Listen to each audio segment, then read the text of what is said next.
first he remained he remained in silence for 49 days. He remained in silence, not giving any teachings. Then the kings of the gods and goddesses, Brahma, Indra, they descended to make a request to the Buddha. Please don't remain silent. Please turn the wheel of dharma. This was the request. They made prostrations and made a very strong, fervent prayers to the Buddha to turn the wheel of dharma. In other words, to give teachings. Then the Buddha started. Initially, the Buddha said one stanza. In Tibetan, it is Sabshi tu dusu dumachi duzitabu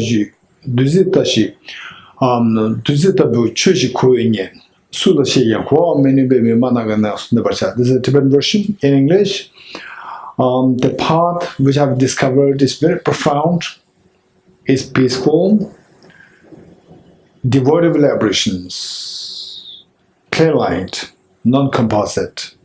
Such a nectar-like reality, dharma, is what I've discovered. Finding no one who can fathom this teaching, in silence I will return to the words. This is what the Buddha said. Then the Indra and Brahma, they made more requests. They made more prostrations, made requests to the Buddha. Then finally the Buddha, they accepted to give the teachings. So there, first what he did was, he was looking for his own two teachers, Alara Kalam and Udreka. The two teachers who the Buddha Shakyamuni, after leaving the palace, he met with these two teachers, and then finally realizing that he already achieved the same level of experience as that of the two teachers, and still not finding the ultimate answer to all the problems of the sentient beings, then he went in search of the path. So those two teachers, the Prince Siddhartha, after becoming enlightened, he was keen to have those teachers. And then the Prince Siddhartha, the Buddha, then came to be known as Buddha, came to realize that the two teachers already passed away. Then the Buddha Shakyamuni, he headed towards Varanasi, the place where the Buddha Shakyamuni first turned the wheel of dharma. The first turning of the wheel of dharma, the first teaching was given in Varanasi. The audience, in terms of the audience, they were the five ascetics who were initially the Prince Siddhartha, his friends, his colleagues, and then he started to give teachings to them. So that teaching came to be known as the first turning of the wheel of dharma. And for all these teachings, we need to know 3 points. One is the place where the teaching was given. Number two, who was the target audience. Then number three was the subject matter of the teaching. 3 things. Number one, the place where the teaching was given. Number two, the audience. Who was the audience of the teaching? Number three, the subject matter of the teaching. So in Buddhism, in the Buddhist teachings, there is what can be known as the 3 turnings of the wheel of dharma. Chokursum. In Tibetan, Chokursum. 3 turnings of the wheel of dharma. First turning, the place was Varanasi. Okay, then second turning, the place was Rajgir. Second turning, the place was Vaishali. Okay, the first turning, Varanasi. Second turning, Rajgir. Third turning, Vaishali. Very good. Okay, these are 3 places. The next is the target audience. The target audience is very important. Target audience. The audience, they differ in the subtlety of the profundity of the faculty. Some audience, the faculty, they have very sharp faculty, and others are low faculty. and some mediocre. So from this, in Buddhist philosophy, in Buddhist philosophy, there is what is known as the four Buddhist schools. Four Buddhist philosophical schools, schools of philosophy or schools of thought. Four. So what are the four schools? Any idea? Anna? Vaibhashika, Sautrantika, Chittamatra, Madhyamika. Okay, so although you may find it, this is something which I never heard about, don't worry. This is what we have to learn, and we can learn, and it's not difficult. Number one is Vaibhashika. Number one, Vaibhashika. Number two is Sautrantika. Number two, Sautrantika. Number three, Chittamatra. Then number four, Madhyamika. Four schools. Now the four schools, how four schools? Because some schools have a high intellect or high, sharp faculty, and some are less faculty. Some have less faculty in terms of the sharpness. They are less sharp in terms of intelligence, and some are mediocre. So the first turning of the wheel of Dharma, the audience was the Vaibhashika, the first school, and Sautrantika school. These two schools, they become the target audience of the first turning of the wheel of Dharma. So there, the subject matter of the first turning of the wheel of Dharma, subject matter is the Four Noble Truths. Four Noble Truths.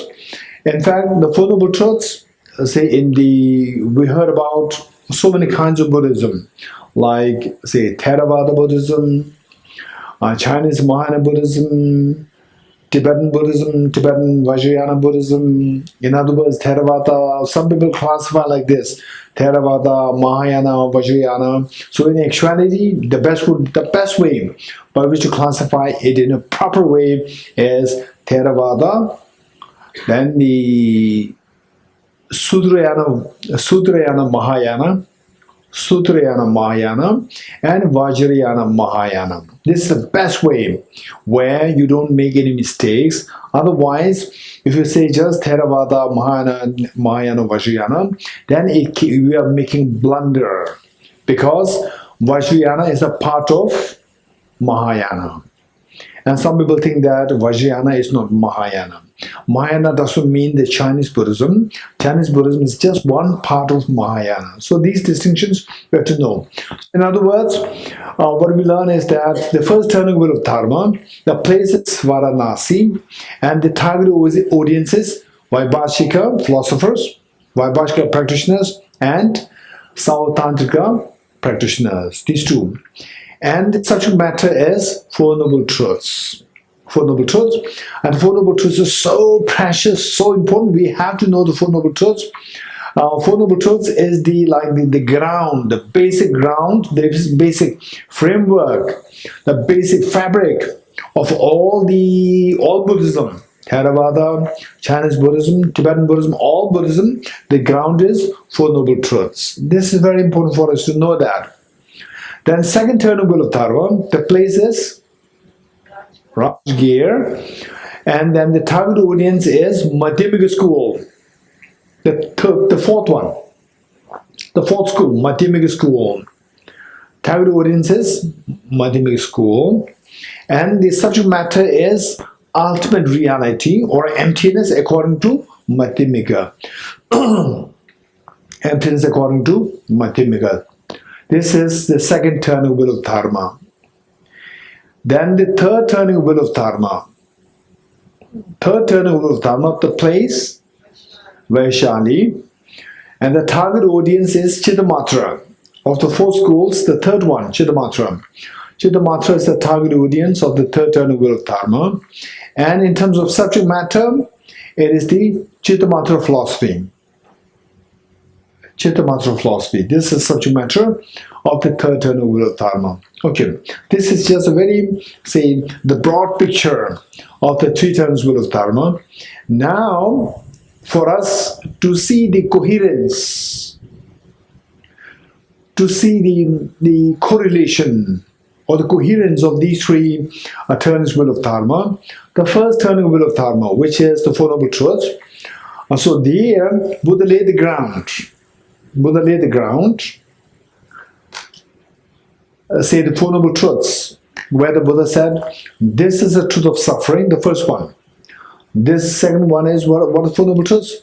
Truth of suffering, truth of cause of suffering, truth of cessation of suffering, truth of the path leading to the cessation. Okay, so these four, the truth of the suffering, the truth of the cause of suffering, truth of the cessation of suffering, truth of the path leading to the cessation of suffering.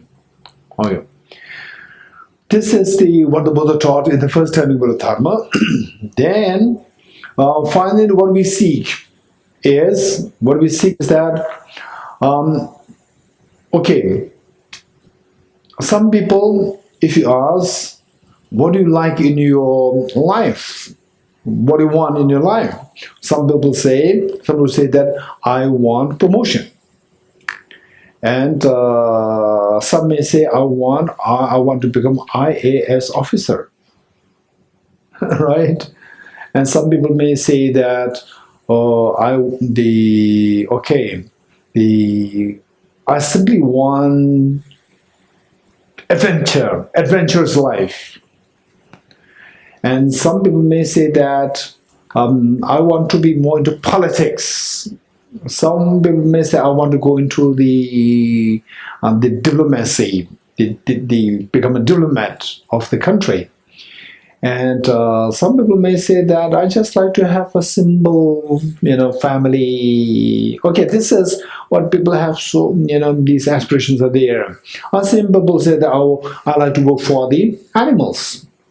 And some people say that I like to work for the human rights. Okay, so people have different aspirations.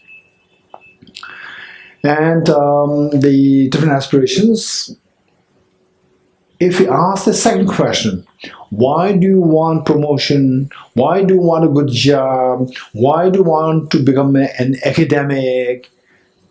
Or why you want to be in politics, or why you want to run a business, or why you want to become the entrepreneur. So when these questions are asked, then you say that, okay, by becoming an entrepreneur, I'll be very happy. By becoming, if I have lots of money, I'll be happy. If I become IAS officer, my job is very stable and it's very good. So finally, we see whatever we are aspiring. We are aspiring for happiness. We are aspiring to get rid of suffering. So our suffering, this is what we are seeking. We want to bring an end to the suffering. We want to bring an end to the suffering, and we want to have the maximum happiness. This is what we are seeking. Whether you're Buddhist or non-Buddhist, whether you're boy or girl, whether you're educated or uneducated, whether young or old, we all seek this, to get rid of suffering and to have the maximum happiness. Now, how to bring an end to the suffering? Bringing an end to the suffering is known as cessation of suffering. This is a technical term. Cessation of suffering. To cease, to stop, to bring suffering to the cessation, to cease the suffering, to make the suffering cease, bring an end. That is the truth of the cessation of suffering. Now, the question is, what exactly is the truth of cessation of suffering? Where the suffering is zero. Where the suffering is zero. So there, this concept, which everybody seeks to achieve, the truth of the cessation of suffering. Number three. Number three, to know this well, we have to know the final philosophy. Final philosophy, or for example, say, if you are in dream and you have so much of fear in your dream, only when you wake up, then the fear stops. All your fears cease to exist. The fears stop. Okay, this is by knowing the reality. You know the reality and the fear stops. Okay, how many of you had very scary dreams in your life? At least once in your life? Okay, somebody likes to share a story? What dream you had? Amala, you like to share the story with us? I remember once I dreamed about a ghost. A dream of a ghost. Wow. Yes. Then. Then, though I know that it's a dream, but still, it was very scary. And I know it's a dream, but I cannot able to wake up, and it was very scary. Okay, it was very scary. Okay, it was very scary. Very good. Anybody else? Jamila? Yes. What? Yes. It was not that scary. It's not that scary. It's a little scary. I saw some crocodile animals. Oh, you saw crocodiles in your dream. Okay, not scary. Not that scary. Okay, little scary. Yeah, little. Okay. Okay, Dr. Nilsala? I also saw a ghost in my dream. Ghost. Okay. The Norella? I see lots of snakes and it's very scary. Most of the time I see snakes. Okay, snakes. Scary? Not scary. Very scary. Very scary. Okay, here, the girl here. Yes, there. Yes. No scary. No.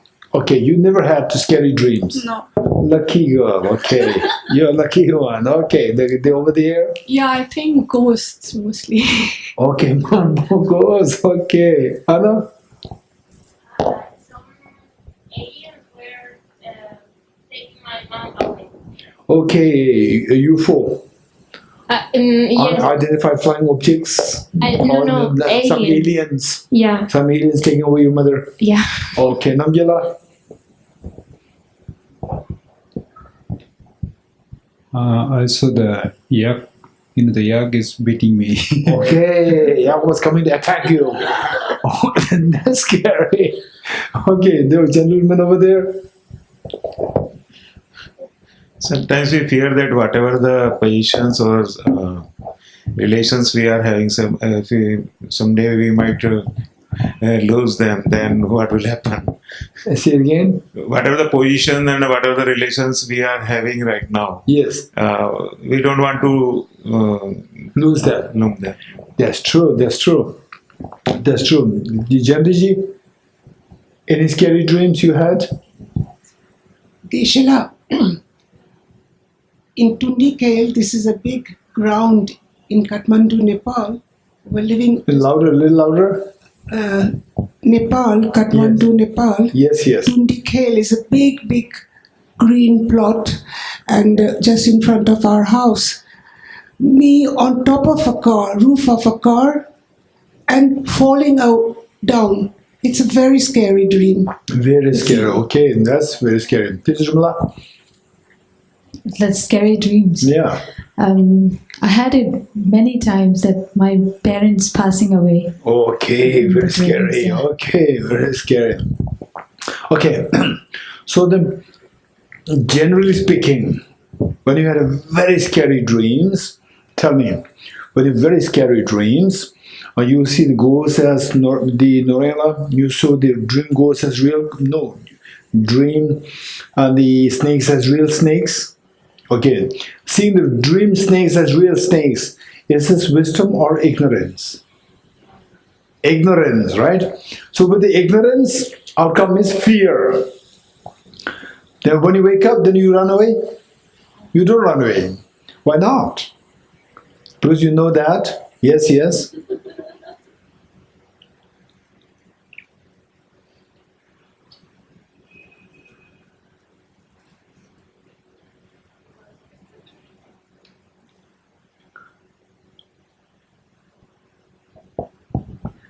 Geshe, because it's a dream. I realized that. Because you realize that it was a dream, meaning that the dream snakes, you realize that the dream snakes were not real snakes, right? Okay, now when you see the dream snakes as not real snakes, then what's the outcome? Fear or relief? You feel relief. So, seeing the dream snakes as not real snakes, seeing the dream snakes as not real snakes, is it ignorance or wisdom? Wisdom. The wisdom, the outcome is relief. Seeing the dream snakes as real snakes is the ignorance. With the ignorance, the outcome is fear. What do you want, fear or relief? Namgyala? Relief. The girl over there? Your name? Pinzola. What do you need? You need fear or relief? Wangmala? Relief. The girl over there? Your name? Rashmi, you need relief. Anna? Relief. Okay, we all need relief. Jandiji, relief, right?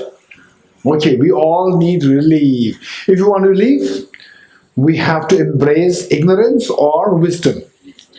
Wisdom. Okay, what is this wisdom? The truth of the cessation of suffering. How to bring an end to the truth of cessation of suffering? From this small example, we come to realize that this cessation of suffering will come to an end with the wisdom. What is this wisdom? This wisdom is explained in great detail in the second turning of wheel of Dharma. You're getting it?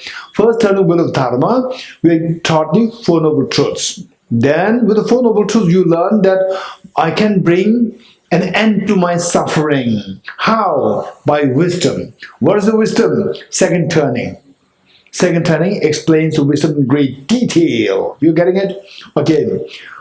With this wisdom, okay, let's say if I have a handful of sand, I want oil, for my food, and I squeeze a handful of sand, I squeeze it, oil comes out or not?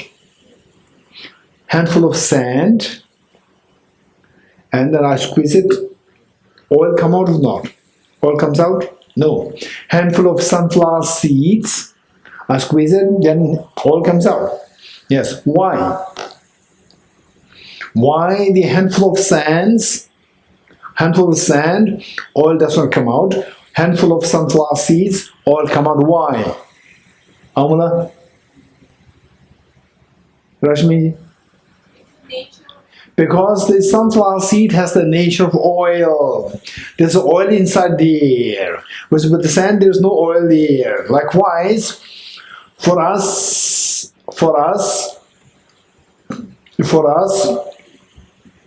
in order to have the maximum happiness coming out, there must be the nature of happiness inside. You're getting it? So the nature of happiness inside, by squeezing the oil, squeezing the sand, or squeezing the handful of sunflower seeds, that is like meditating on the wisdom. But with the squeezing, there should be some nature of happiness there, nature of happiness within us. So this nature of happiness, how do we know whether we have the nature of happiness or not? We all have this nature of happiness. Everybody has this nature of happiness. Although some people can feel it, some people may not feel it. It is like, say for example, some people have let's say, they have this small house, and below the small house, underground, there's a treasure. Some people see the treasure, some people they don't even notice that there's a treasure inside. Actually, everybody has a treasure underneath their floor. Right? Everybody has a treasure. Everybody, whether you are Buddhist, Hindus, Muslims, Jains, Christians, Parsis, Baha'i, anybody, non-believers, everyone has that treasure inside. It's not that only if you are a Buddhist you have the treasure, others don't have the treasure. That is not true. Everybody has this treasure. Treasure what? Treasure of ultimate happiness is there.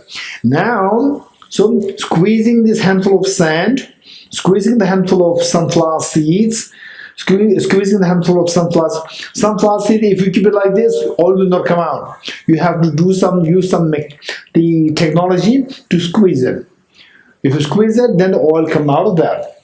Likewise, we need some technology to squeeze this nature inside us, nature of the ultimate happiness. So what is that technology?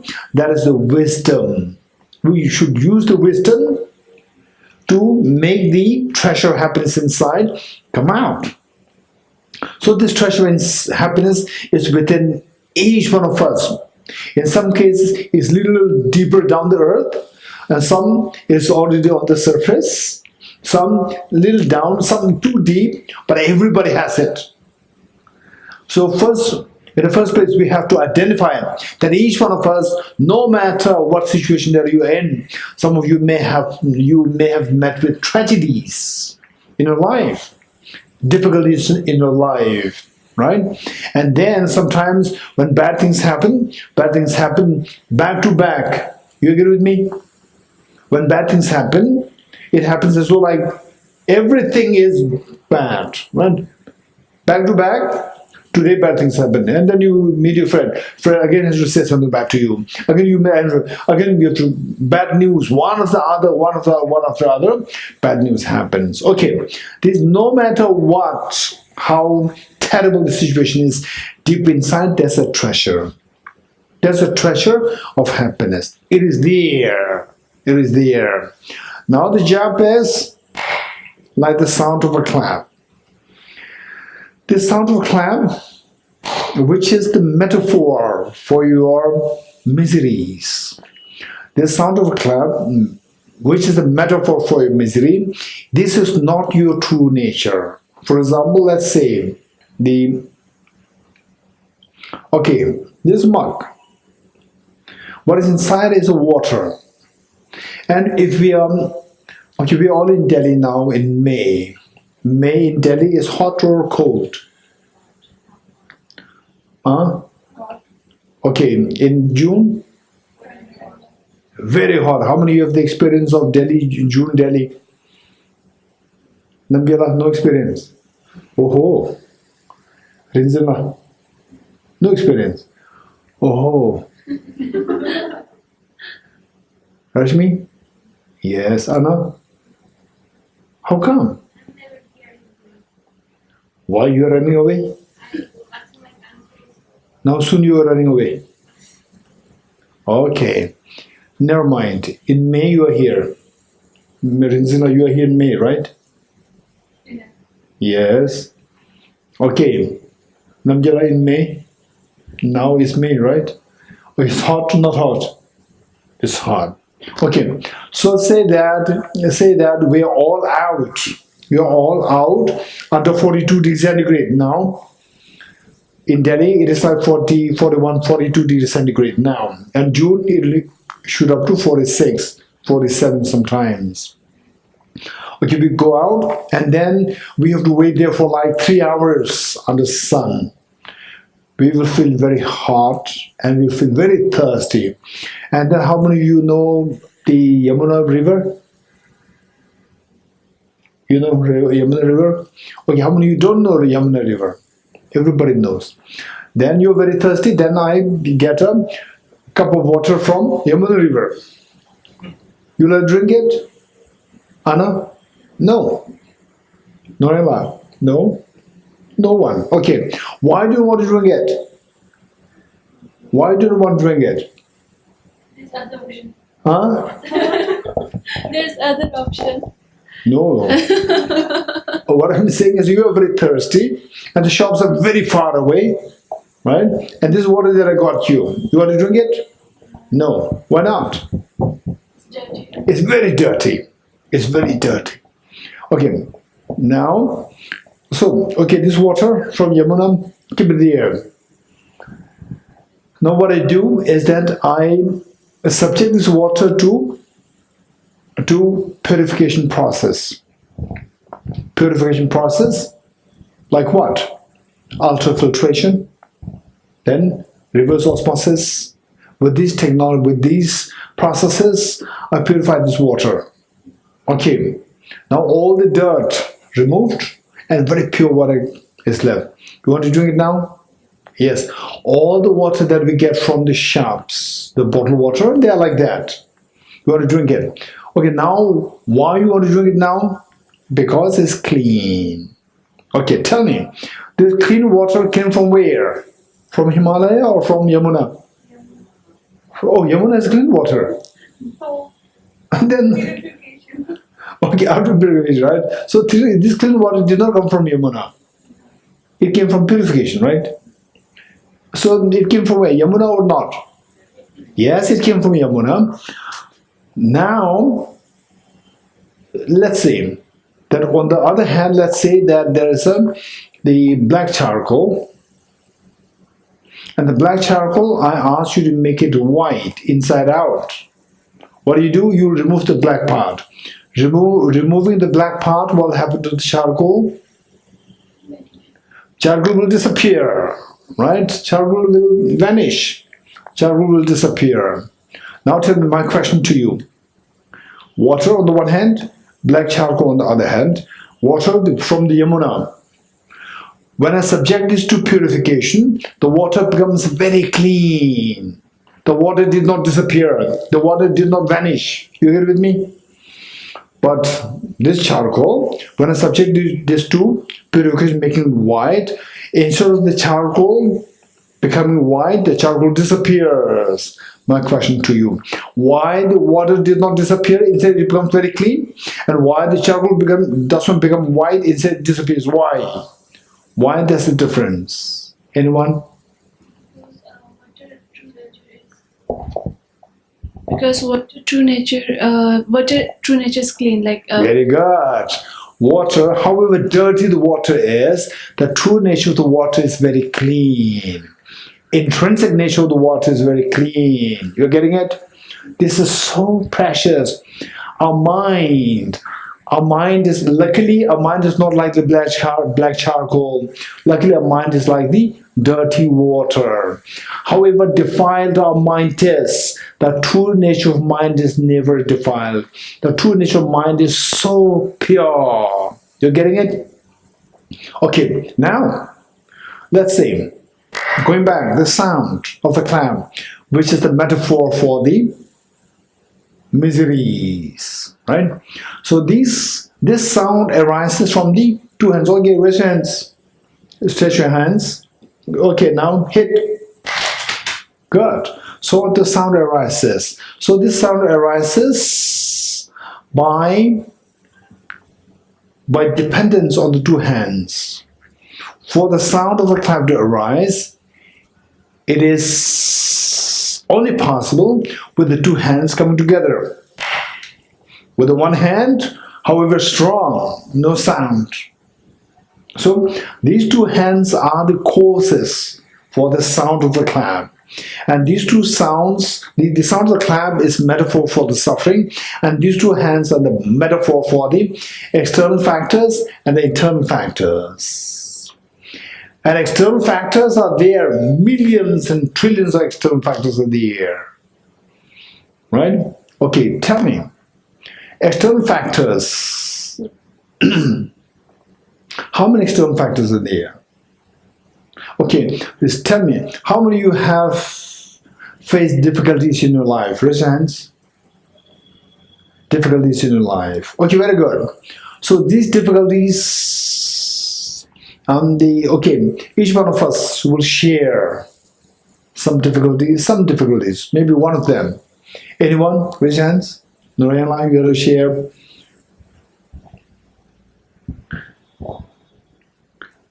I had tuberculosis once. Okay, it was the tuberculosis. Yes. Anybody else? My brother was very sick some years ago. So. Okay, so therefore you. Okay, it was actually the wrong question. My question to you is, how many of you had been through very tough times? Tough times meaning that you become so unhappy, agitated in your life. Raise your hands. At least once in your life. Agitated, unhappy.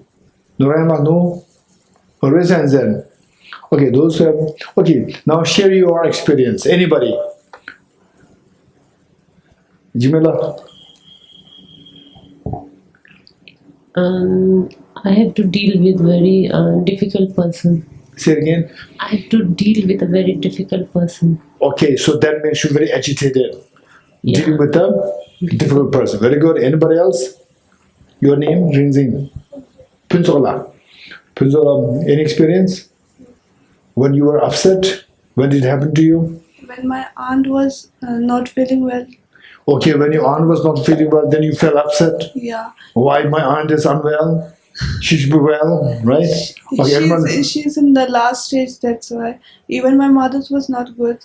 That's why I'm feeling very upset at that time. Feeling very When you upset with what?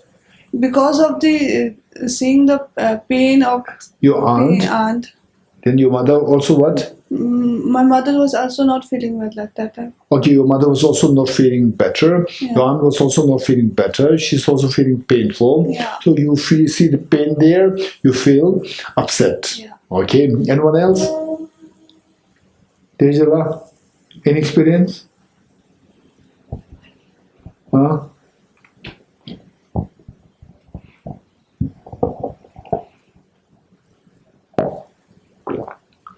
Any experience of unpleasantness or Rashmiji? When my father passed away, like unexpectedly, I guess I was very angry and hurt. Okay, unexpectedly when you lost your father, you felt really angry, unhappy. Okay, same. Anyone, Anna? You like to share? My mom also passed away. Okay, so our story is all about. It's amazing that all the good people are here. Only when somebody passed away, then you felt upset. Otherwise, not. Okay, the Jamila said something different. A difficult person, right? Okay, anyone else? Yes, Jandiji.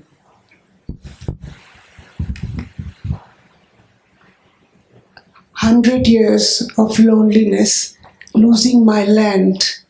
But somebody, some God man has also lost his land. So I accept. Okay, so the feel of the pain of losing one's land. Okay, losing one's land. Okay, so we see that all these pains because of meeting with somebody, meeting with a different person, or losing one's land, or say losing your near and dear ones, and so forth. So there, the pain is related to some external factors. External factors. You're getting it? Okay. So the external factors are there. Okay, by the way, all the pains that we went through, agitation, upset, these feelings, do you want these feelings or not? We don't want these feelings. Okay, so these feelings are like the sound of a clap. So this sound of a clap is because of the two hands, external and internal. So all the reasons that we gave is external. We never give the reasons internal. Okay, we're going to do a quick exercise. How many are good in mathematics? Not really good. How many are good in the simple mathematics, plus and minus? They're two like number below 6. That's easy, right? Number easy. Okay, we'll do this exercise very quick.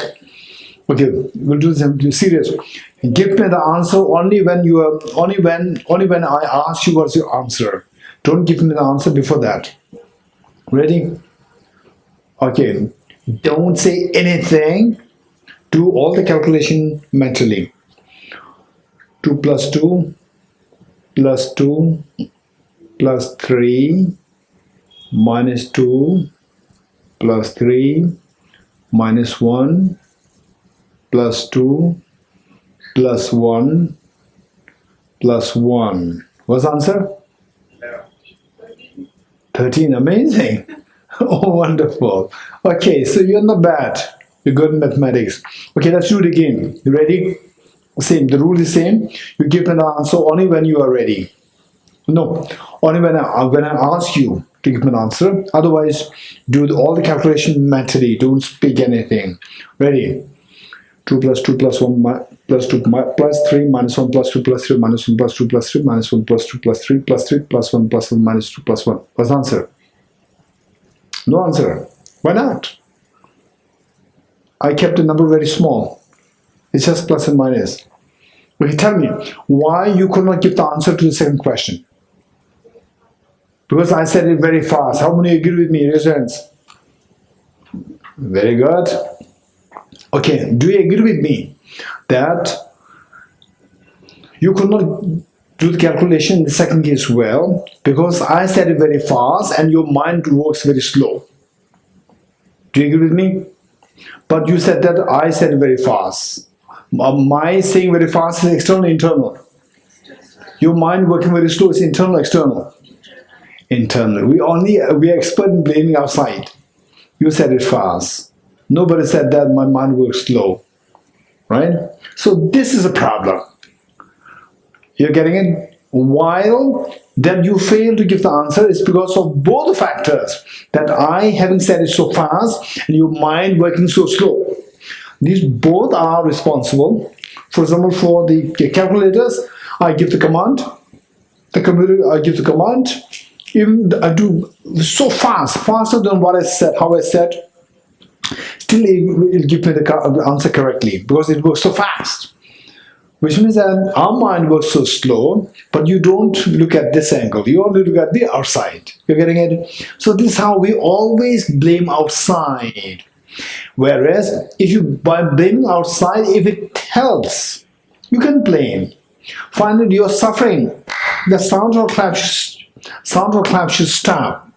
Your suffering should stop. By blaming outside, if your suffering stops, do it.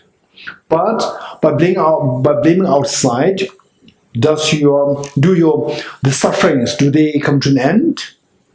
How many external factors are there? You blame one external factor, you blame second. How many external factors are there? Tell me how many external factors are there?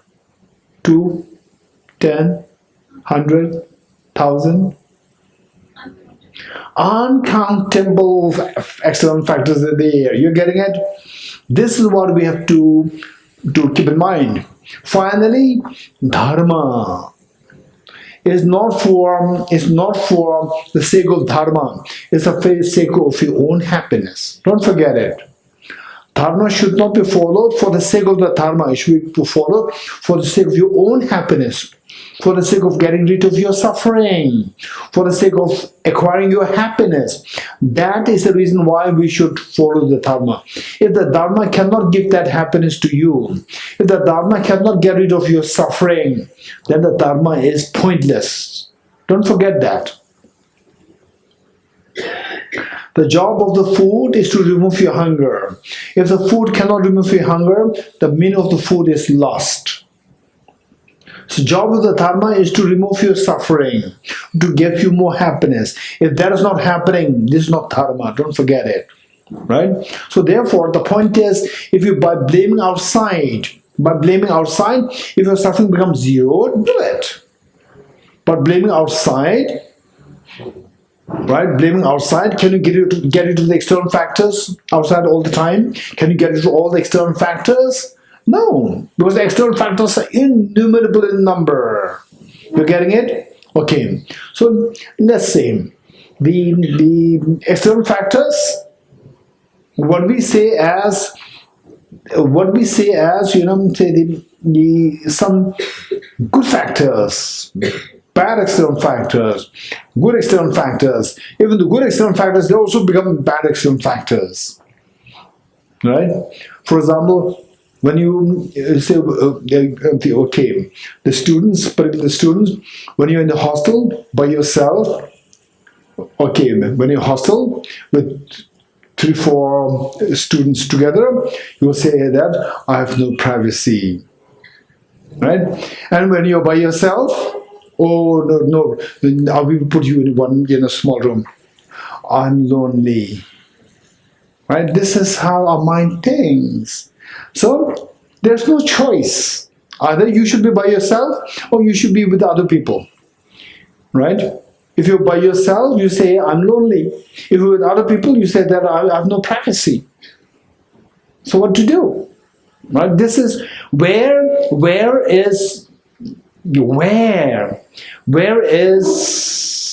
things are going wrong. Where is it going wrong? External or internal? Internal. You're getting it? Okay. Now external, there are so many factors, innumerable external factors in the air. By blaming external factor, we cannot get rid of the external factors altogether. So one hand is always the air, external factor is always the air. Now the internal factor is only two. Internal factor is only two. If you can get rid of the internal factor, then the external factor is however strong, the sound of the misery stops. So finally our job is not to think of getting rid of the external factors. Our job is to stop the irritation. You're getting it? For example, the small children, when they play with the sand, they will make a castle out of the sand. Then another child demolishes the castle. The small child will cry. Right? Whereas the of the child will not cry. Right? Mother will see that dismantling the sand castle will not affect the mother, but will affect the child. You're getting it? Because the child, this is so important. Because the mother, for this nothing, whether there's a sand castle or not, is in any ways we're going to leave it. We cannot use this as a house. So, it depends on how you look at external factors. With the same external factors, somebody dismantling the sandcastle, child cries, the mother will not cry because the mother is very matured.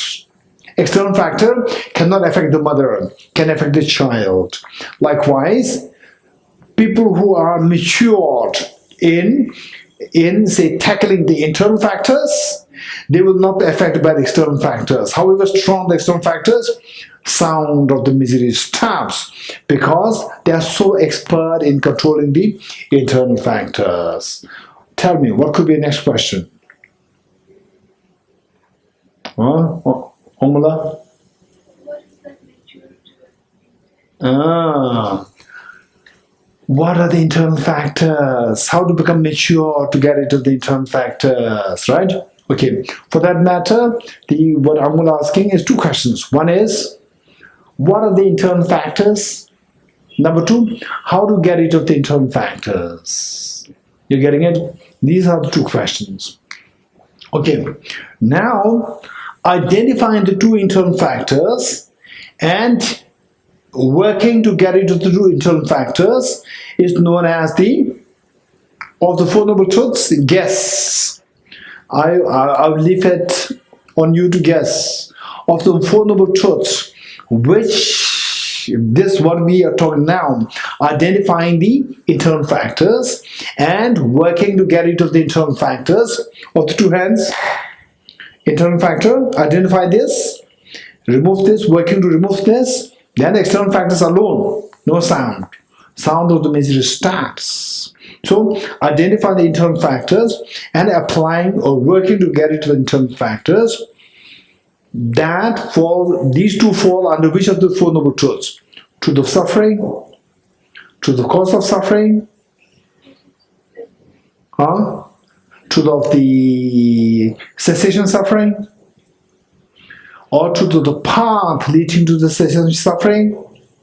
Yes, the fourth one. You're getting it? So the third one is explained in great detail in the second turning wheel of Dharma. Third, say how to bring an end to the suffering. What is the end of suffering? Right? The wisdom, what is the wisdom? That is so well explained in this second turning wheel of Dharma.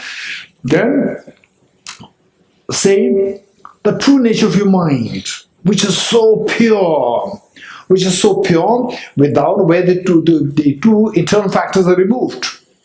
Two internal factors are removed, then the true nature of the mind comes out. Like the gold mixed with the soil, you will not see the glow. When you remove the soil, then slowly it starts to glow. When you remove all the soil removed, then it glows blazingly.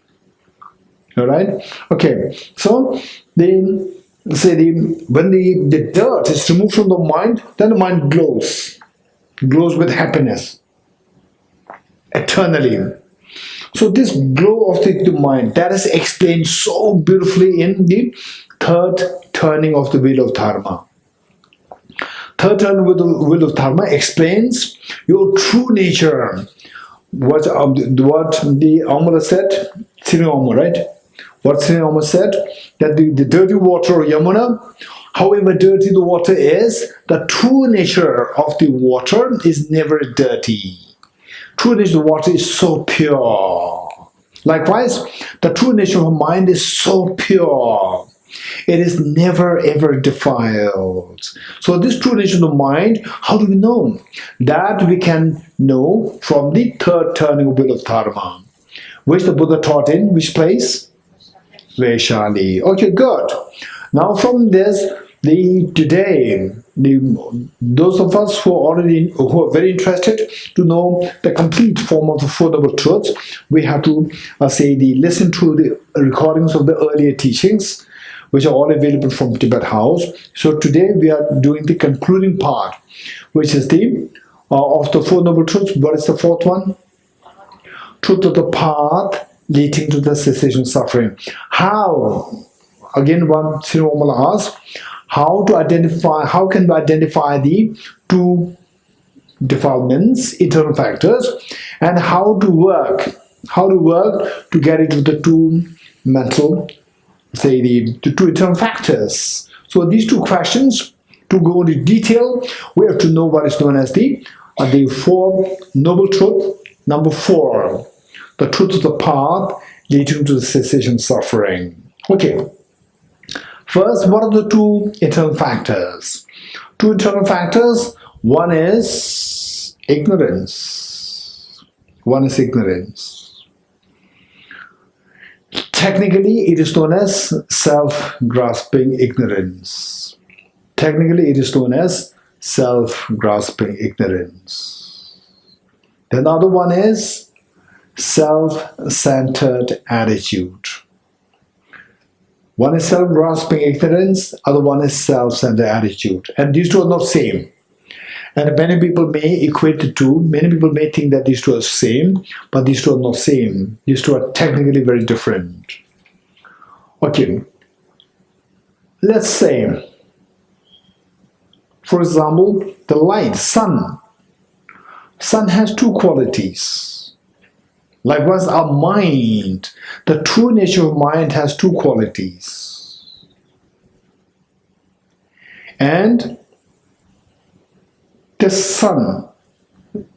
Okay, tell me, just give me ideas.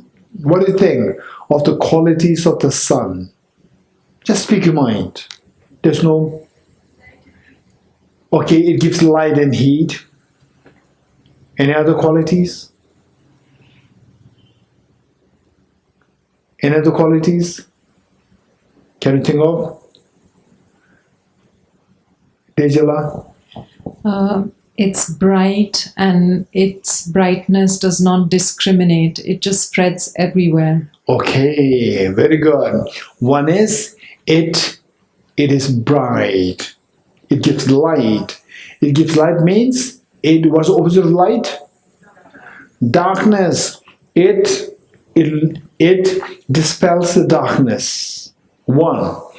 Number 2, it dispels the darkness by the light, by giving light. This is number 1. Number 2, this light, the sun is not biased to give it only to one person, to give it only to India, to give it only to Nigeria, to give it only to America. No, it gives to everywhere. You're getting it? The sun, it is not biased. It gives the light unconditionally. Unconditionally. Okay, these are two qualities. The sun gives the light, and it gives the light without bias, without partiality. These two qualities. One is that it dispels the darkness. Number 2, it does not have the partiality. Likewise, so the giving light, opposite of that is ignorance. And how many of us we have ignorance? Right? If we don't have ignorance, we will not come to Tibetan class. Right? So we, including myself, we'll all have this ignorance because of this we are in samsara, right? Because of this we are in darkness of the miseries. So darkness of the ignorance is one factor. Yet this is not your true nature. That ignorance is not our true nature. Keep this in mind. One. Number two is that, okay, this ignorance, because of this ignorance, ignorance, when are you in fear? When you are dark or when you are in light? When do you fear more? When in dark. You're getting it? So the darkness attracts fear. Ignorance attracts fear. How many you find fun to be in fear? How many you find it fun to be in fear? How many don't see it's a fun to be in fear? No fun, no fear? No, I don't want. Raise hands. Very good. Nobody wants fear. Nobody sees the fear as fun. Right? Okay. So the fear is attracted by darkness and ignorance. If you don't want the fear which is attracted by darkness and ignorance, what should you do? You should become fearless. Fear is attracted by the darkness and ignorance, and the fearlessness is given by the light of wisdom. You're getting it? So therefore what we have is the darkness and ignorance. That is one internal factor that attracts the fear. Actually, I don't want fear. If I don't want fear, I have to be fearless. And what can make you fearless is by the light of the wisdom. You're getting it? So we have to cultivate the light of the wisdom to dispel the darkness and ignorance which attracts the fear. Okay. In this world, don't forget it, in this world, if there is one mind which is most fearless in nature, in this world, if there is one mind which is most fearless in nature, it is the wisdom of emptiness. It is the wisdom of emptiness. That is the most fearless in nature. So therefore, if you really want to be fearless, we have to cultivate this wisdom of emptiness. Number one. Number two, do you agree with me that what we want is we want maximum happiness? Do you agree with me? Good. What makes us not have maximum happiness? So when is the maximum happiness? When you feel the love, when you receive love from two people, or when you receive the love from infinite people. When you receive love from infinite people. That is the maximum love and maximum happiness. If you want the maximum happiness, let infinite beings love you. Let infinite number of beings love you. Okay. Now, how would you do that? How would you do that? You would go to every single individual, please love me, please love me, please love me. Is this what how would you do that? No. So what you do? You should give love to everyone. You give love to everyone, you get the infinite love back. You give infinite love, then the barrier between you and others, this barrier stops. For example, you see, you meet somebody who is very hostile to you.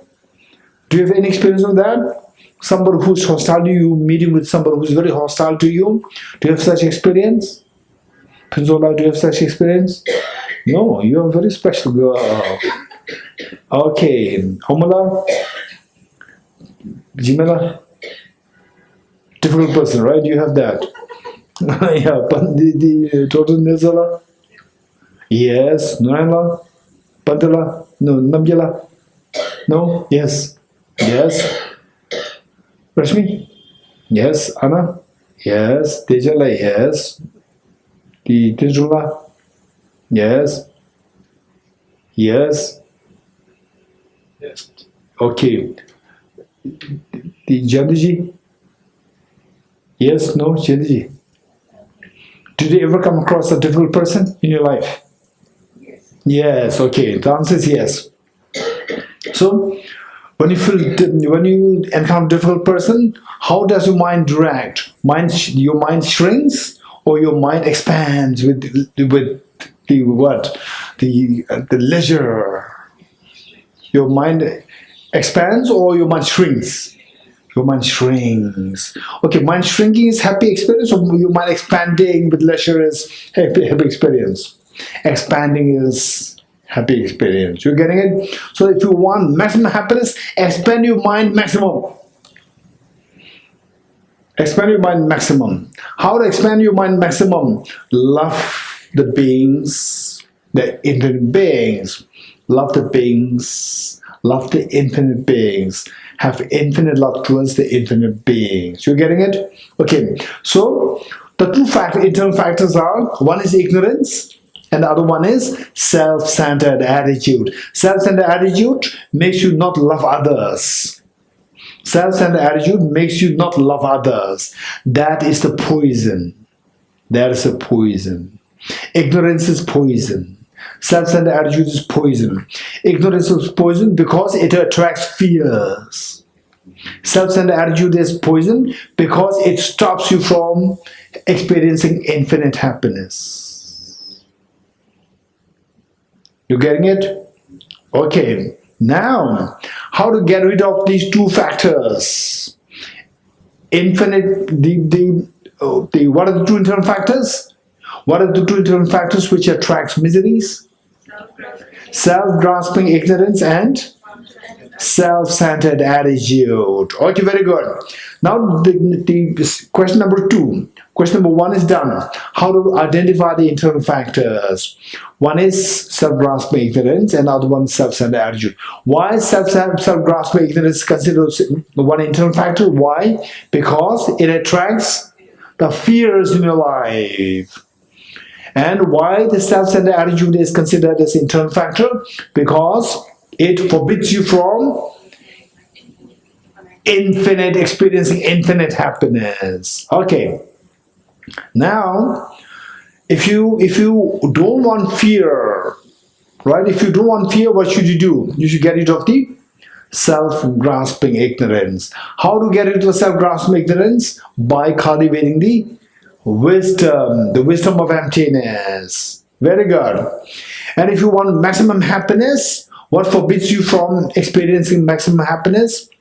Self-centered attitude. And how to get into self-centered attitude? By cultivating the unconditional love towards all beings, which is known as bodhicitta. Bodhicitta.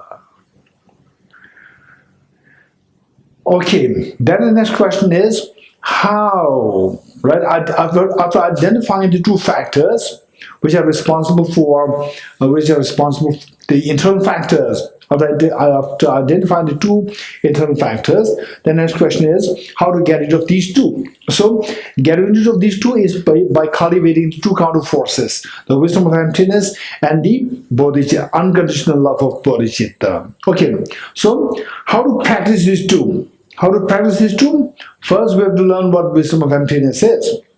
For this, we have to study, reflect, and meditate. Study, reflect, meditate, and all the teachings are available. And particularly, what I would say is that nowadays, the world of technology, His Holiness the Dalai Lama's teachings are all available. Wherever he gives teachings, particularly he gives all his teachings, somehow he emphasizes on bodhicitta and the wisdom of emptiness. So therefore, even though you may not be able to show up in person to his teachings wherever he gives, but we can now get access to his teachings very easily. Wherever he gives teachings, you just go to dalailama.com, www.dalailama.com. So there, all these teachings, live stream, recordings, all available. You can visit that. So there, he emphasizes so much. Every time His Holiness gives teachings, His Holiness emphasizes so much on the wisdom of emptiness and the unconditional love of bodhicitta. How to cultivate these two things? This is one thing. And then, of course, there are very systematic programs are there. For example, Tibet House, we have 2 beautiful programs, very, very precious programs happening. Nalanda Diploma course and Nalanda Master's course. So anybody who is not enrolled in this, you can enroll yourself here. You will have a very systematic study of what the wisdom of emptiness says, what the unconditional love Bodhicitta is. You can learn these things very systematically here.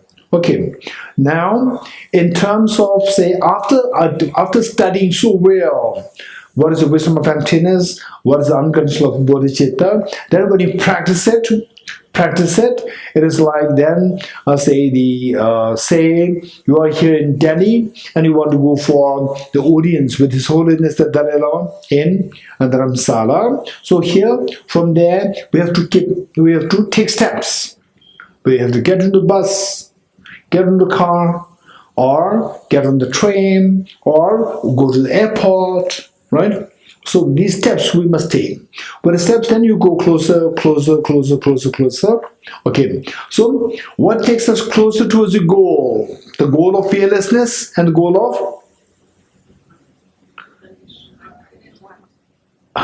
of fearlessness and no, unconditional love is the means, it's not goal. Huh? Experiencing the maximum happiness, you get? Okay, the 2 goals are fearlessness and the maximum happiness. What are the means? What are the means? The means to get the infinite, to get the fearlessness? Wisdom of emptiness. What is the means to get the maximum happiness? Unconditional love of Bodhicitta. Beautiful, wonderful. Okay, so these 2 should be practiced, and in the process of practicing, then you keep growing, right? Say this Yamuna water, we all have. Where you have the Yamuna water? Inside us, right? Okay, inside us, this Yamuna water. But the true nature of this Yamuna water is never dirty. It is so pure. Although it's so pure, but it is temporarily dirty. So we have to remove the dirt. We have to remove the dirt how? You go class 1, class 2, then PhD, direct. Oh, Narayana, tell me. You are doing PhD right now. So tell me, how do you do? From class, you attend class 1 when you were age 2, 3, 4. You class 1, then the next year PhD, then how? 10th and 12th and then graduation. Oh, from class 1 to class 10? No. No, then? 1, 2, 3. 1, 2, 3, 4, 5, 6, 7, 8, 9, 10. Then? 11, 12. 11, 12. Then? And first, 13, 14, 15. Then 3 years undergrad. Then 2 years. Postgraduation. Postgrad 2 years. Then MPhil. PhD. Okay, so there are the steps, right?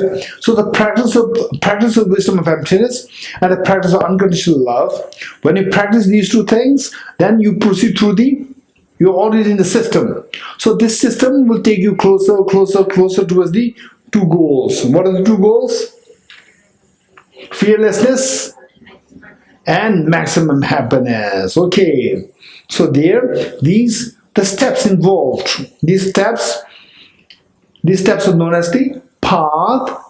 What is the 4th noble truth? Truth of the path leading to the cessation of suffering. So what is this path? What is that system? For example, for a young child to eventually become a PhD, the doctorate, what's the path? First, high school, right? First, junior school, high school, undergrad, postgrad, MPhil, PhD. This is the path. Likewise, when you follow with the bodhicitta, unconditional bodhicitta, wisdom and emptiness, then you go closer and closer towards the fearlessness and the maximum happiness. You're getting it? Closer. What takes you closer and closer? This is known as a path. What takes you closer from Delhi to Dharamsala for the audience of His Holiness? What takes you closer? That is known as a path. Okay, what is that path? The 4th noble truth. The path which leads to the cessation of suffering and the suffering. What is that path? That path, just as we have high school, undergrad, postgrad, MPhil, PhD. 5 parts of the year. Right? 5 parts of the year. What are they? High school, undergrad, postgrad, MPhil, PhD. 5 of the year. Likewise, to achieve the maximum happiness and fearlessness, there are 5 parts. What are the 5 parts? Gate. You recited it. You recited it, right? You recited the mantra before I came here. What did you recite? Gate, gate, paragate, parasangate, bodhiswaha. 5. Just as for you to complete PhD, there's 5 parts to complete, to achieve the state of the fearlessness and the maximum happiness. There are 5 parts. Gate, gate, paragate, parasangate, bodhiswaha. So these 5, they depict the 5 parts. The first gade depicts, or first gade signifies the part of accumulation, the first part of accumulation. The second gade indicates the part of preparation, second part of preparation. And the third one, the first one is what? First gade is part of accumulation. In Tibetan it is Tsoglam. In Ladakhi it is known as Tsogslam. Correct? Yeah, Tsogslam. Then number 2 is part of preparation. Second gade is part of preparation. In Tibetan it is Jorlam. Jorlam is same in Ladakhi, right? Jorlam. Namgyala is same, right? Jorlam. Okay, number 3. Paragate. Paragate is part of seeing. In Tibetan it is Tonglam. Same. Tonglam. Then number 4 is Parasangade. In Tibetan, no, in English, part of meditation. Parasangade, part of meditation. Which in Tibetan is Gomlam. Gomslam, right? Gomslam or Gomlam? Gomlam. Okay, Gomlam. Then finally, Bodhiswaha. It is part of no more learning. Part of no more learning. In Tibetan, it is Miloblam. Miloblam or Misloplam? Miloblam. Miloblam. Okay, part of no more learning. So these are the 5 parts, how we proceed.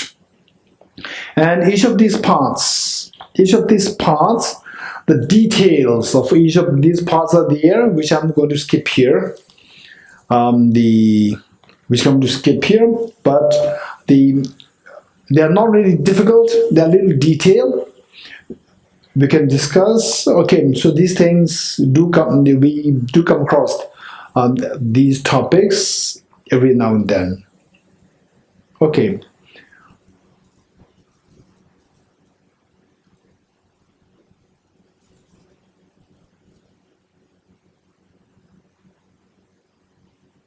Okay.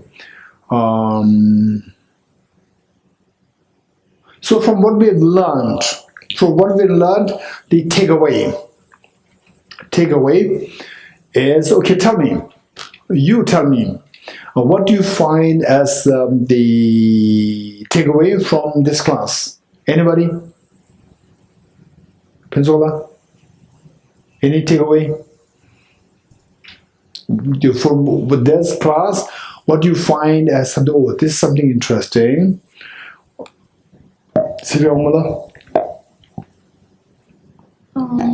Yes? Wisdom. Huh? No, louder. Oh, wisdom. The wisdom of emptiness. Pensola? Wisdoms. Oh, wisdom. Very good. Noella?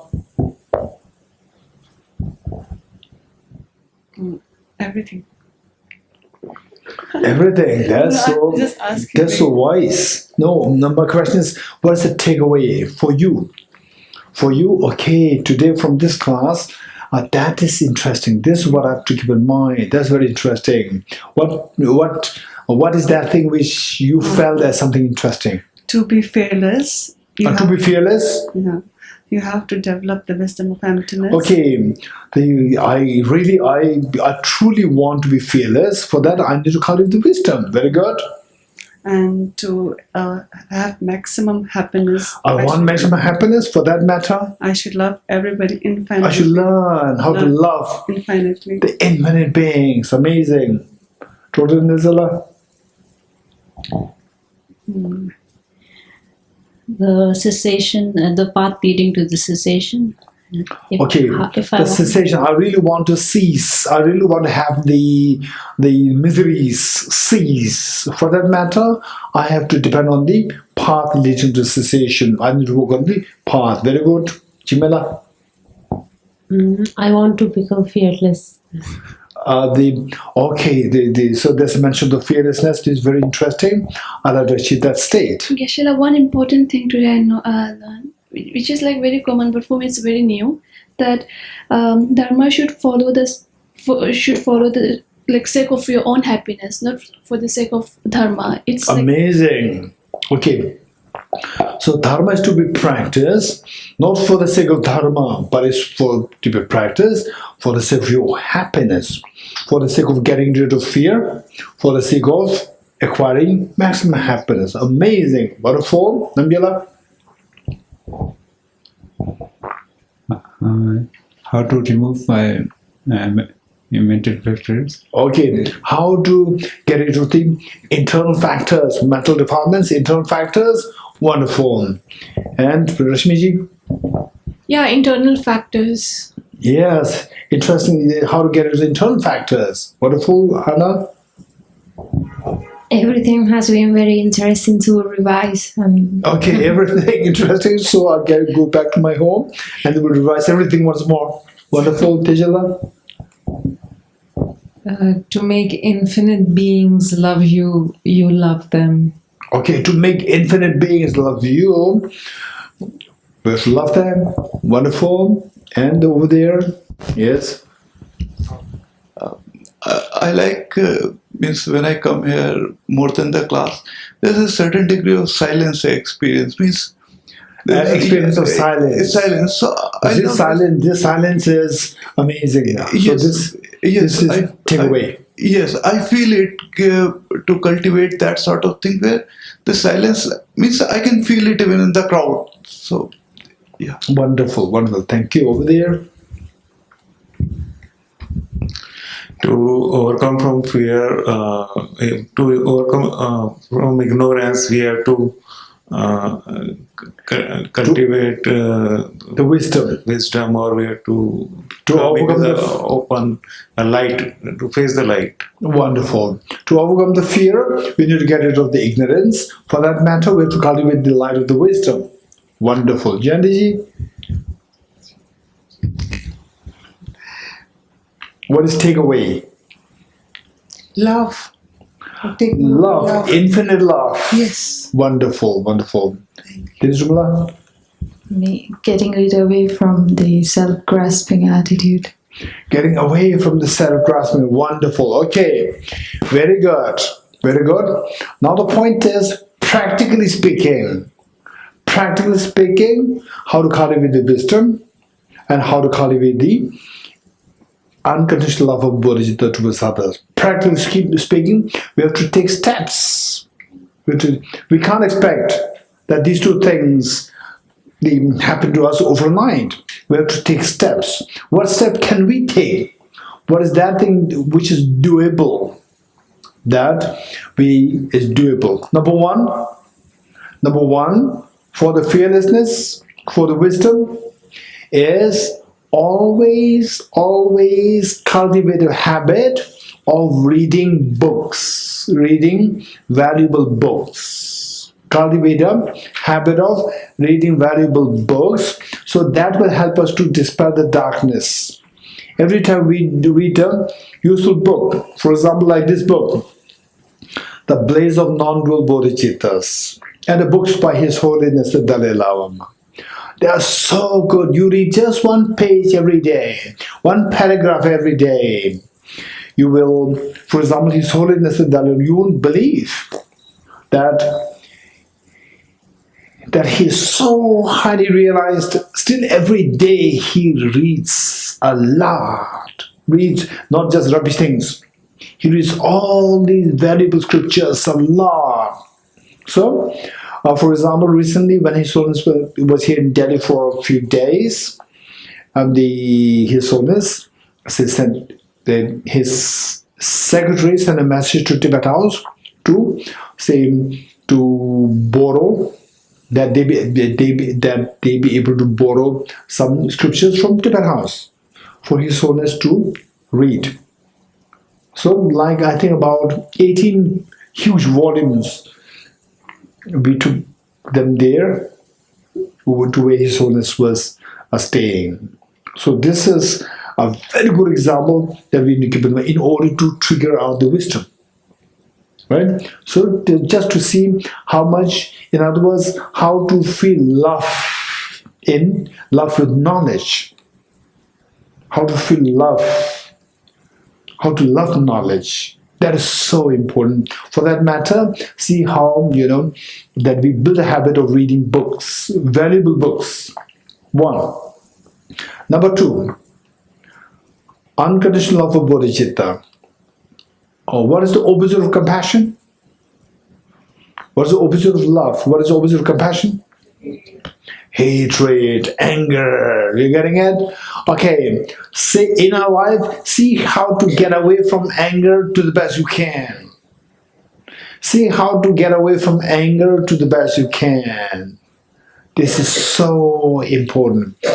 If you really want to experience maximum happiness, the love, infinite love, is the only answer. For that, infinite love, to invite infinite love, you have to get rid of the anger. So in our life, see how we can get out of anger, how to get into the anger. This is so important. This is something which we can practice. Anger, if the intensity is like 80%, make it like 70%, 60%. And where situations are quite adverse, then try to make sure that you are in a better situation, right?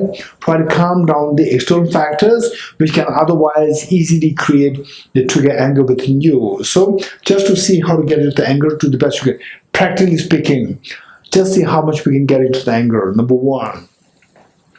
Number 2, in a life, tell me, when, okay, how many of you love your, I'll say the mother, raise hands. Okay, we all love a mother. Particularly imagine you are age 5 and at the age 5 and you're so vulnerable yourself. At that point, how many of you love your mother? You will love your mother crazily, everybody, right? Okay, so there, tell me, now say that you love your mother, and when, I'll create two scenarios. When one is, I'll create two scenarios, you tell me, which of the two scenarios, in which of the two cases, you tend to be angry, right, towards somebody who you love. Say one, you are is on holiday, which means that is the winter holiday or summer holiday, no responsibility, and your mother is so kind, right? Your mother's always kind. So with you, the difference is that you don't have the deadlines.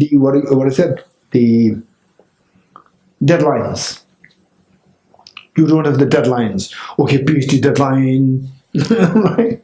Okay, Noreal, you have PhD deadlines? Yes, no? Okay, then the jobs. This deadline, that deadline, jobs, okay. How many are in jobs? Okay, in the jobs, you have deadlines? Right? So many deadlines in the air. Okay, and then say this, please do this, do this, do this. There's so many things coming on in your plate. There's so many things. Okay. One is when you're on holiday. no job, no deadlines.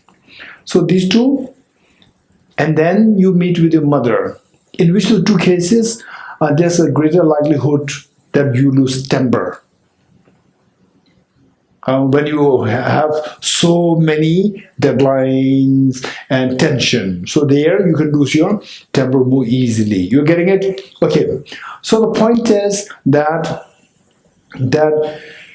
when we confront with situation, when we confront with difficulties, then anger is, there's a greater tendency that your anger will arise. When anger arises, it kills your love towards others. You're getting it? When it kills your love, then infinite love is distance. With the infinite love distance, the infinite happiness is distance. What we want is we want infinite happiness. In other words, we are kicking off the infinite happiness. So what we do is that, knowing that when I'm in stress, then I tend to become vulnerable to anger. Knowing this, what we do is that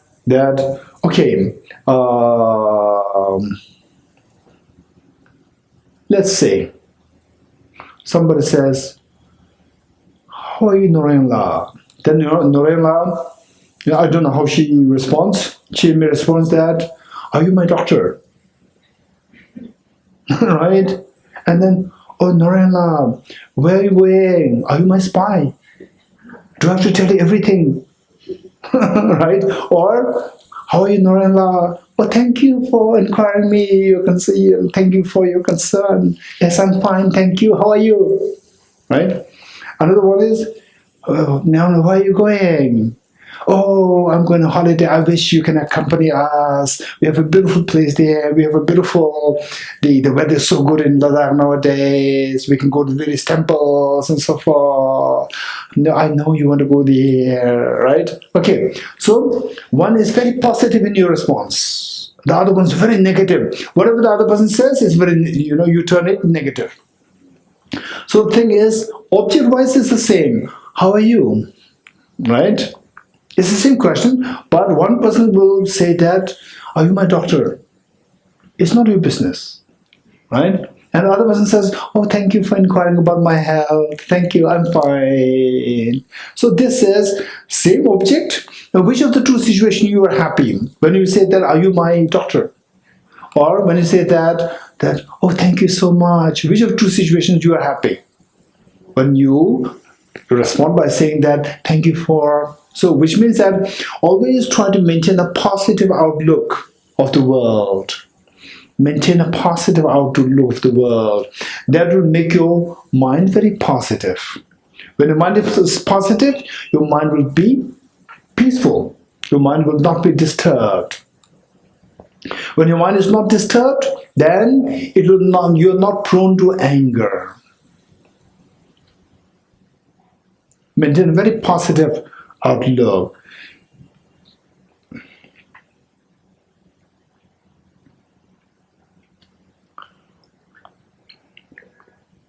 Then the next part is, the next part is when you do come across difficulties in your life, don't think that the world is so gloomy, the world is so dark, the world is so wicked. Don't think like this. There is always a way out. When you do come across situations of difficulty, there is always a way out. You may not know what is the way out. You may not know what's the way out. What you do is that you try to look for the correct person to seek advice. You look for the correct person to seek advice. You may have a hope on person A. Person A may be very negative. You may go to then person B, turn towards person B. Person B may be negative. Right? Okay, don't worry. If simply because person A, B, C, D, all the 5 people that in row you ask, and they're so negative, they simply discourage you, doesn't mean that the whole world is dark. There are so many good people there in this world. Make sure that you are able to find good people. It is not necessary that anybody even somebody who's your colleague, although the person does not have the capacity, but the person may have the capacity to point to somebody, a good person, who can help you, right?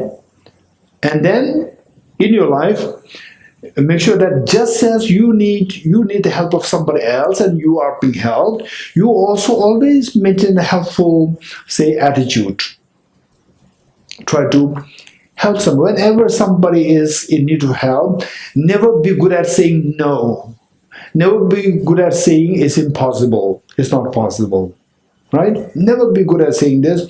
The easiest thing to do is to say no, it's not possible. This is the easiest thing to do. Right? And in the process, it is not helpful to others. No, that is helpful to yourself. When you say no, it's not possible. Why? How it is not helpful to you? Because you will never learn how to grow yourself. Whereas out of compassion, when you say, yes, it is possible, although it's difficult, but it's possible, don't worry. When you say, don't worry, it's possible, you will think how to make it possible. When you think how to make it possible, your skills grow. Your skills grow. You're getting it? While you are helping others, you will learn how to help yourself. Later on, you may end up in the same problem. You know how to get out of this problem, right? So all these skills. So never be good at saying, no, it's not possible. Never be good at saying this. It is not at all helpful to the other person. It's very, very harmful to the other person. And worse is harmful to you. So therefore, number one, be very positive. Number two, be very optimist. Maintain optimism. This is so important. In other words, all problems, there is a way out. There is a way out. All problems. No matter what problems one encounter with, there is a way out. But we cannot come out of the problems if we are trapped in ignorance. So, how to get out of this ignorance? We need the guidance of others. So, we need to get the right person. There are so many good people on this earth. There are so many good people on this earth. Right? We must not give up. Never ever give up. Just keep pursuing to look for the correct person, correct guidance, by maintaining a very positive outlook and optimism. That is so important. Okay.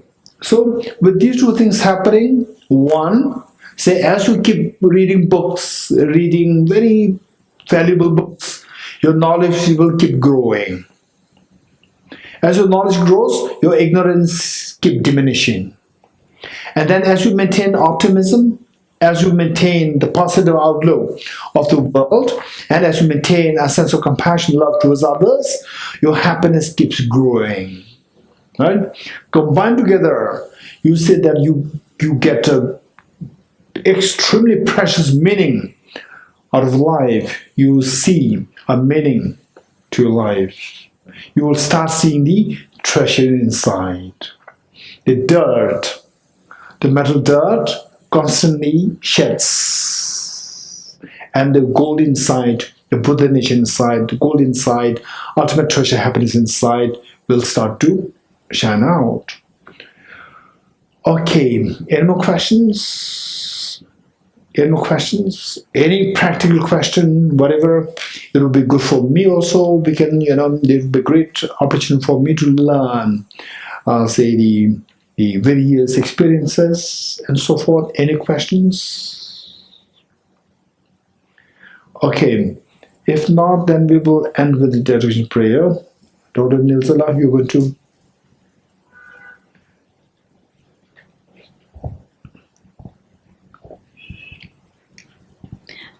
Page 278. Page 278. Yes, yes. Okay, speak through the mic. No, it's on. I'm just curious that when this psychologist, when they said psycho people who like to kill people from birth, they don't feel love, they don't feel anything.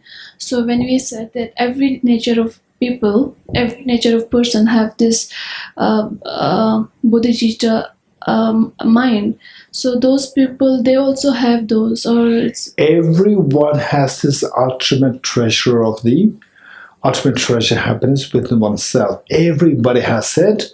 Now, what about those people who did not get love from their parents at such a very tender age, like age 1, 2, 3? They do not have any clue what love is, right? So as they grow older, they tend to display aggression in their life, right? And sadness and depression, so forth. So what about those people? Answer is they have the treasure of the purity inside. It is there. Only thing is that did not get the opportunity to remove the part of the dirt from the mind. Now, even though say they did not get opportunity, but say it is our responsibility when we do come to know of such people there, it is very important for us, out of compassion, to interact with the person. Of course, very skillfully interact with the person, and let the person feel the genuine human love. Let the other person feel the genuine human love, right? And the person will slowly come to discover his or her own the treasure inside. We'll see that. Yeah. okay, thank you. Yes, Norella? Geshe, I have two questions. One is like in Theravada, Vipashika, Swatantrika, and Chittamatra are there. Yes. And Madhyamika is Mahayana. Is it like that? Okay, no. How is it like? Okay, so there, the Buddhism, okay, this is now going a little more into technical. Those of us who are not into the technical yet, don't worry too much about that. So Buddhism in general, we can classify them. There are so many ways to classify Buddhism. Buddhism, one, we can classify them into two. One is the philosophy, other one is the practice. Practice and philosophy. On the basis of the practice, we speak about Theravada, Mahayana, the Mahayana, Theravada and Mahayana, right? In terms of practice. Then in terms of the philosophy, the four schools, Vaibhashika, Sautantrika, Chittamatra, Madhyamika, four. You're getting it? There's a philosophy.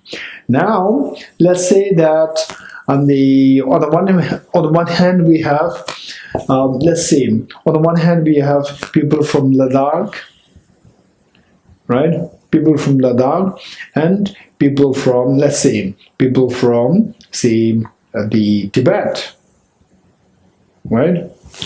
Okay, which of the two groups is girls? People from Ladakh or the Tibet? Norella? Both are girls. Then there's no boys. Okay, so what we say is that within the Ladakh and Tibetans, we group them into two. Now, in terms of another way of putting it is in terms of boys and girls, or the third gender.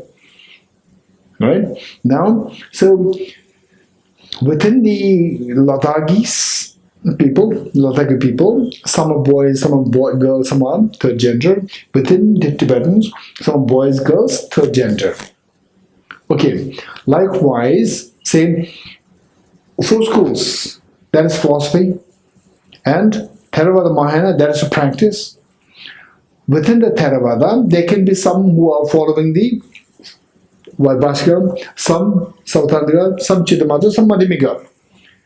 Within Mahayana, again some Chittamatra, Madhyamika, Vaibhashika, like this. It's not necessary that the Vaibhashika, Sautrantika Chittamatra, these two are Theravada, and the Madhyamika is Mahayana. It's not necessary.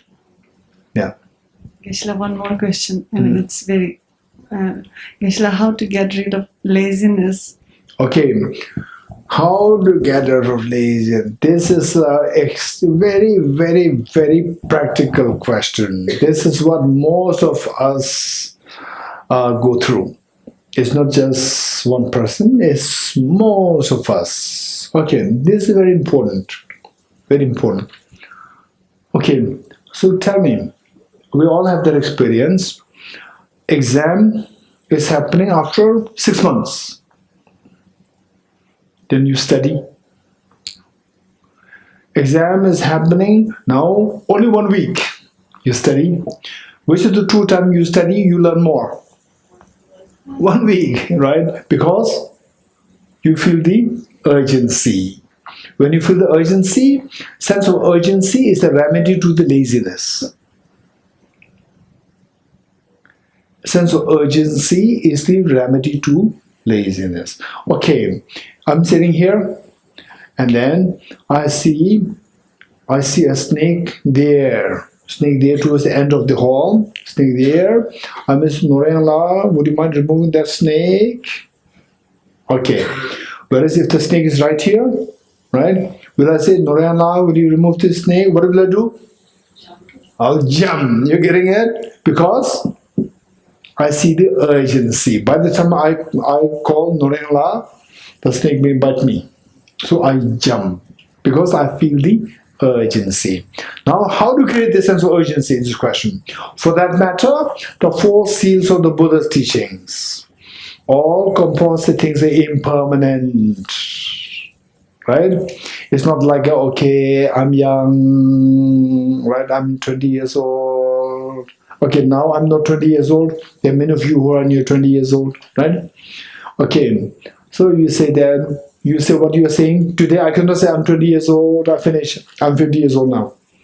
And you are saying, I'm 20 years old. Okay, he's 50, I'm 20 years old. I still have 30 years. One day you will say that, oh, about 30 years ago, right? About 30 years ago in Tibet house, I think, right? He said that you're thinking I'm 20 years old, I'm already 50, now I'm already 50, you will say this. You're getting it? So this, we need a reminder that the time is impermanent. It is not static, I'm 20 years old, 20 years old. No. It's impermanent. Composite things are impermanent. All composite things are impermanent. The 4 seals. The 4 seals. To reflect on the 4 seals every now and then. If possible, recite the 4 seals on a daily basis. All composite things are impermanent. All contaminated things are of suffering nature. Meaning, as long as I'm at the contamination of, I'm at the force of contamination. What are contaminations? Self-grasping ignorance and self-centered attitude. As long as I'm under the influence of these two, I will only have miseries.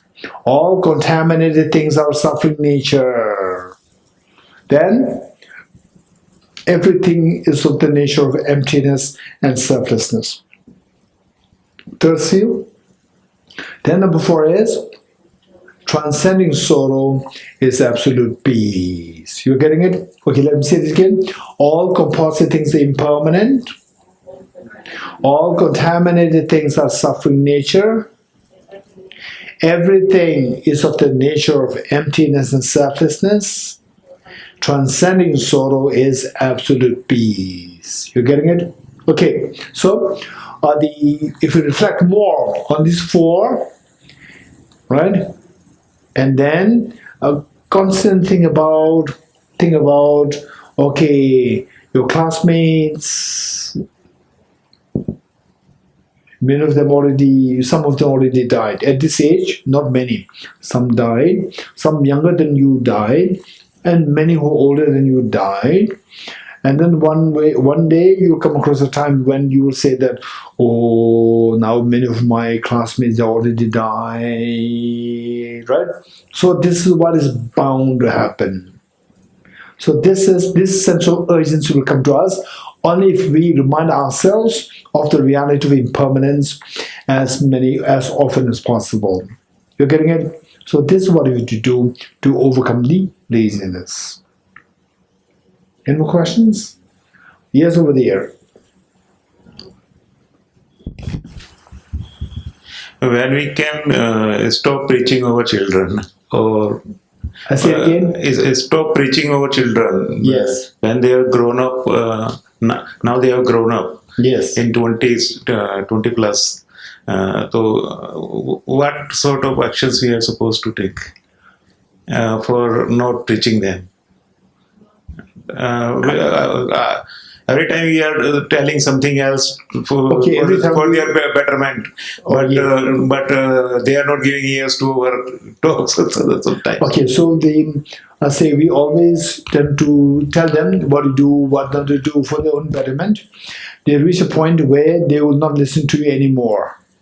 Then what should we do? This question? Okay, what kind of action should we take?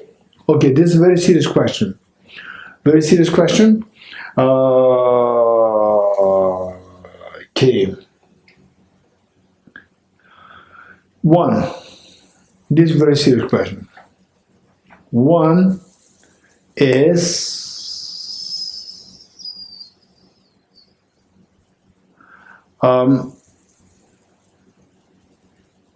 skillfulness. Skillfulness. This is the most important thing. We need skillfulness. Skillfulness. And the skillfulness, there should be the material. Say the knowledge we are talking about. And the love that we are talking about. Unconditional love that we are talking about. So knowledge, say, we always, now, as you reach to that age, as your children reach to that age where they don't listen to you anymore, now they need examples.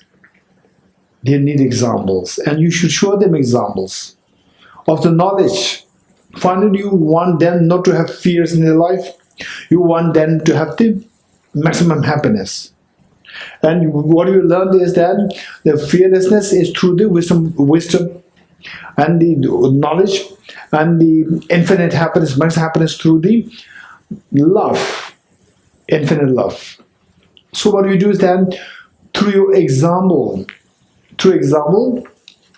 show them the example that I'm so keen on knowledge, right? Every time you read some material, very valuable books, and then you discuss with your family members. If the children are not so interested, you discuss with your brothers, sisters, your wife, your husband, your parents. Discuss with them.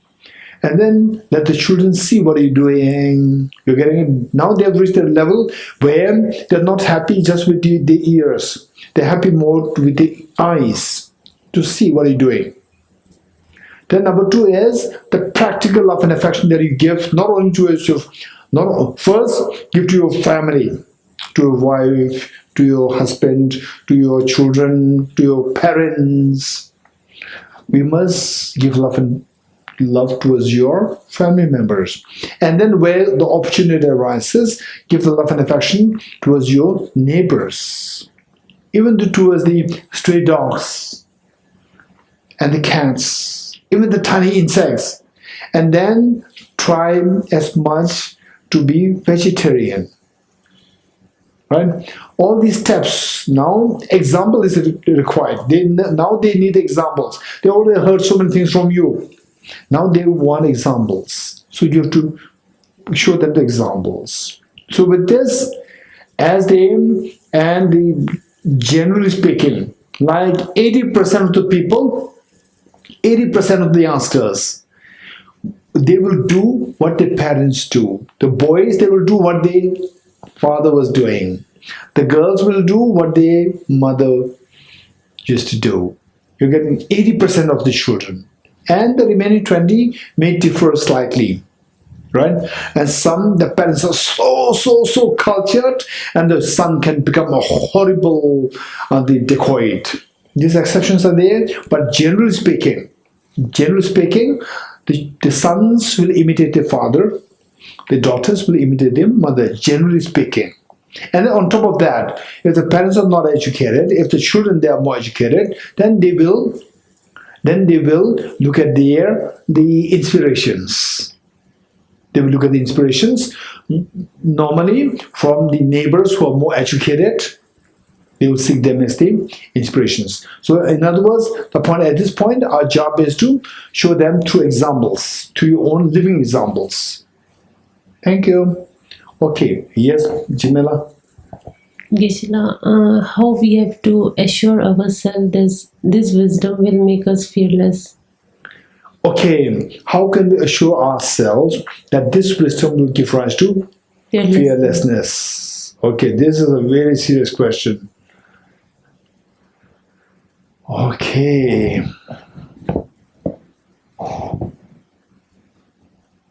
Okay. So one, is this a Jimela, your question or on behalf of somebody? Your question. Okay. So what I would suggest is, this is a very serious question. Very important question. What I would suggest is, first we have to, if I say that this medicine will remove your tuberculosis, if you tell me, okay, is there any nurse? If you tell me that, okay, Geshe-la, you have tuberculosis, if you take this medicine, okay, Narayana, tell me, what medicines did you take for tuberculosis? Rifampicin? Ethambutol? Isoniazid? Yes. Okay, good. 3 medicines, okay. So the Jima Vedana tells me that, okay, the Geshe-la, you are suffering from tuberculosis, take these 3 medicines. I ask you the question, right? Jima, tell me, how can you assure me that by taking these 3 medicines, my tuberculosis will go away? If I ask this question, what's your answer? Because doctor prescribed it. Okay. So Jimela will just throw it to doctors, right? If you're the doctor, then what will you say? Because I've learned it. Huh? I have learned it, studied it. Okay. If you're very confident, what do you tell me? Take it. First take it. Yeah. Right? First take the medicines. First take the medicines for 1 month and then see. If it doesn't work, come to me. You'll tell me, right? Likewise, first we have to study the wisdom of emptiness. But like I have not studied the whole, but I have studied something. To some extent. Yeah, but it's not. Okay. So then Narayana. So I took the medicine. Day 1 medicine. It did not help. What should I do? We should have more. Tell Jimela. Yeah. Okay, Jimela, study more extensively, right? Okay, this is a very serious question, very important question. We have to study more, reflect, and the meditation. Once studied and have enough material for reflection, then we have to go for the meditation. We have to do meditation. Then the effect will be not like a very dramatic effect. Is not like this. Effect is very slow, like how the ember. There are 2 effects. One is how the wildfires they catch fire, and the other one is how the ember they burn from the root. Right? From underground they start burning, but very slow. Whereas on the fire, the fire is like what? Slow or fast? Very fast. Right? So when it goes very fast, then the effect is so less. It seems very huge, but in actuality, the effect is so less. When you really go, the fire is not there. But the fire, because of the ember, because hot coal there, effect like the red molten from the lava. Molten lava, right? So there it is just destroying everything on the ground. So the effect is like this. It's slow. It's not so dramatic, but it's very, very, very powerful. Yes. Okay, good. Nazala. Page 278. Additional dedication prayers. In the land encircled by snow mountains, you are the source of all happiness and good. All powerful Chandrasek Tenzin Getso, please remain until samsara ends. Just as the brave Manjushri and Samantabhadra too realize things as they are, also I dedicate all these merits in the best way, that I may follow their perfect example. I dedicate all the roots of virtues with the dedication praised as the best by the victorious ones thus gone of the 3 times, so that I might perform the noble Bodhisattva's deeds. May the supreme Bodhicitta that has not arisen arise and grow. And may that which has arisen not diminish, but increase forevermore. Chanchu Sim Chore Boche. Ma ke panang ke gyuruchi, ke panyam me payam, kone kondu pevarasho. As long as space remains, as long as sentient beings remain, until then may I too remain and dispel the miseries of the world. Due to the merits of these virtuous actions, may I quickly attain the state of a Guru Buddha and lead all beings without exception into the enlightened state. I dedicate the merit thus gathered toward the realizations of the deeds and the prayers of all Buddhas and Bodhisattvas of the 3 times, and to the upholding of the Dharma of teaching and realization. May I in all lives, through the force of this merit, never separate from the 4 wheels of the Mahayana vehicle, and accomplish all the stages of the paths, renunciation, bodhicitta stages. With the wish to free all beings, I shall always go for refuge to the Buddha, Dharma and Sangha until I reach full enlightenment. Inspired by wisdom and compassion, today in the Buddha's presence, I generate the mind of full awakening for the benefit of all sentient beings. I go for refuge to the true gem, test the negativities individually. I rejoice in the virtues of all the beings. I hold the precious Buddhahood in my heart. The path of the union of emptiness and compassion is lucidly explained by the protector of both the Dharma and the beings of the snowland. You are the lotus holder Tenzin Getso. We supplicate you that your wishes are fulfilled spontaneously. May the operations of evil thoughts and deeds, the negative forces of humans and non-humans, who harbor malice through perverted prayers against the teachings of the Buddhas, be totally vanquished through the power of the truth of the 3 jewels.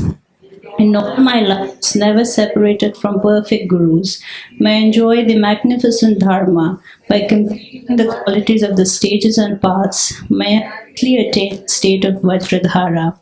Throughout my future lifetimes, may I always be guided by Manjushri and be a proof to Dharma in general and the teachings on dependent origination in particular, even at the cost of my life. Okay, thank you. Good night.